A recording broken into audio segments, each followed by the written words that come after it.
What's up, losers? Today I'm back with another r/fatlogic journey. Checking out a couple of posts that captured my attention for one reason or another, sharing my opinions on them, and having some fun. This is episode 155 in the fatlogic series. And I've got some intriguing posts to unpack in this one. So without further ado, let's get into it. Most of us fat people barely eat. Ha ha ha, ha ha ha, ha ha. Okay, so I can't think of any commentary to add to this one. It's so patently absurd that it speaks for itself. The delusion is just on another level. Utterly wild. Anyway, I won't waste your time going on about it any longer. Just wanted to share the laughs, ha ha. On to the next post. There is no form of hating fat people, including concern trolling, or hating fat acceptance, that doesn't amount to you saying, excuse me, what made you think you could go around having a body, without justifying it to me? When you talk about fat diseases, you're saying, that body better be perfectly healthy in all instances forever, before I give you my approval. When you talk about, it's just not attractive, you're saying, I think I made it clear, that if your body isn't pleasing to me, I'm not signing off on it. When you talk about, just eat less and exercise more, you're saying, who gave you permission to live your life as you see fit, instead of how I see fit? So let me just be clear, all anti-fat arguments are always and completely invalid, because fat people will never owe you an explanation or justification for their bodies, their health, or their lives.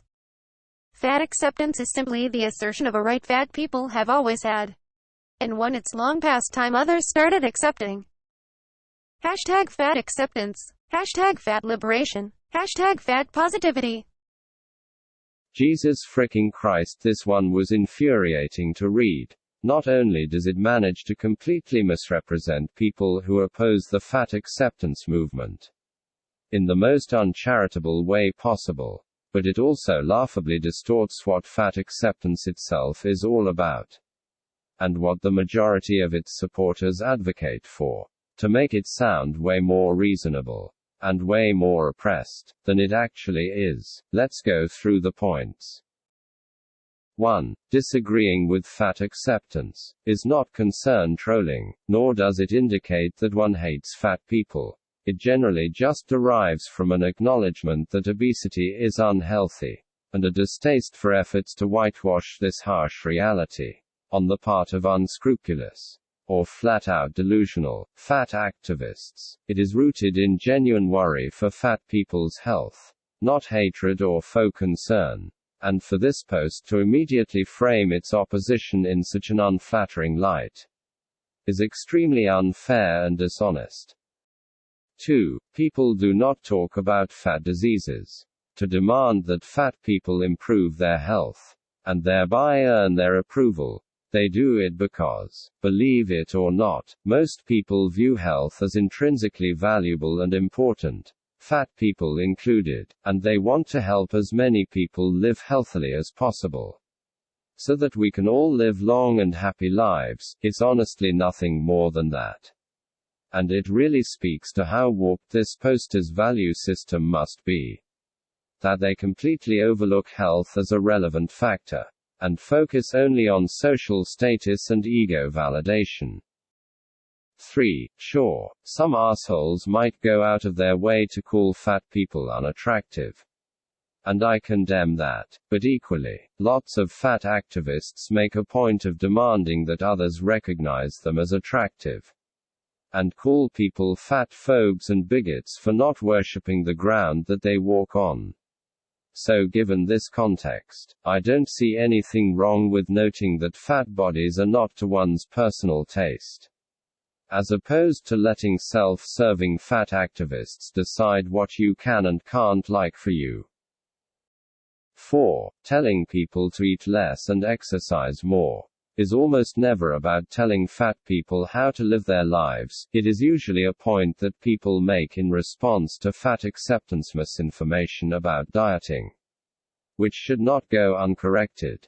If fat people want to be fat, and can handle the consequences that fatness entails, That is their right. No one is trying to take that away from them. But they are not entitled to spread blatantly false information about the supposed ineffectiveness of dieting without being given some pushback. People deserve to be given the information that they need to lose weight successfully, if that is what they desire. And fat acceptance actively gets in the way of that. So once again, we are not bullying fat people. We are simply fighting dangerous misinformation. And I don't think that's a crime. And 5. Resisting fat acceptance is not about seeking an explanation or justification for fat people's lives. Everyone is allowed to live however they please. As long as they aren't abusing anyone or breaking the law or whatever. It is simply about responding to the tidal wave of misinformation, unreasonable demands, unprovoked attacks, and overblown victim narratives that fat activists willingly put up on public platforms.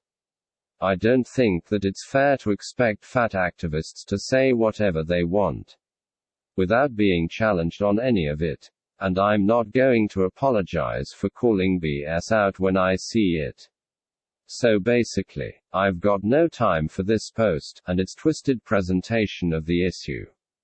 Fat acceptance is not a movement of innocent victims just trying to live their lives. It's a movement of bitter and deluded people spouting off rubbish, and I've no inclination to pretend otherwise. Sorry, not sorry. Would we tell someone in an emotionally abusive relationship to simply reframe their thinking and look at the abuser's behavior from a neutral perspective? Of course not. Being fat is like being in an abusive relationship with our entire culture that we can't ever get away from. And telling someone that they are making a neutral interaction into something more just feeds into the cycle. It's like telling an abuse victim that they're just being too sensitive.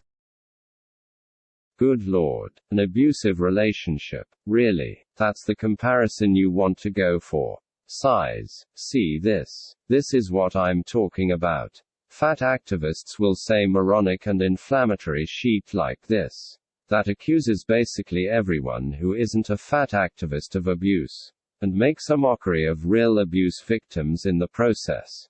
Then when we refuse to just accept it, all of a sudden we're bullies and haters and whatever else. Trying to prevent fat people from living their lives. Give me a break. I shouldn't have to explain why being fat and feeling that you are not prized highly enough in the culture is not the same as being in an emotionally abusive relationship.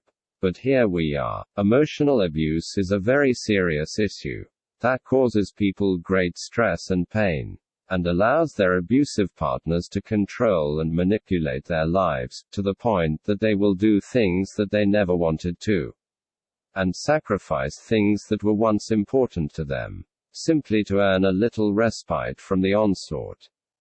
It's fine if fat activists want to critique aspects of the culture that they feel devalue or denigrate fat people unfairly. I would probably disagree with them on a lot of these points. But I can recognize that there are things we could all do better. And I am not averse to having a conversation, but to cheaply invoke something as heavy as emotional abuse, which has so often been ignored, made light of, and even normalized, in service of complaints around diet culture and BMI and plus-size clothing and whatever else, which generally amount to little more than insecurity and inconvenience, is both hyperbolic and deeply unhelpful. Abuse is not just a tool that you can use to score points and try to apply a veneer of seriousness to your frivolous gripes.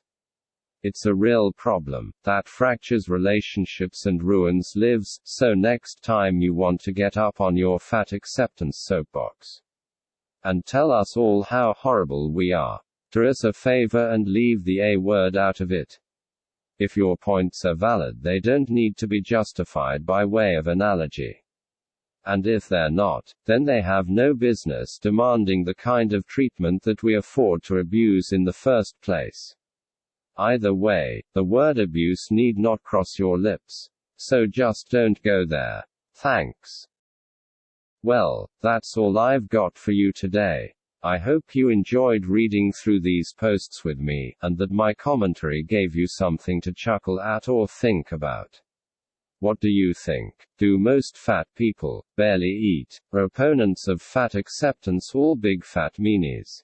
Trying to ruin fat people's fun? Is being fat like being in an emotionally abusive relationship?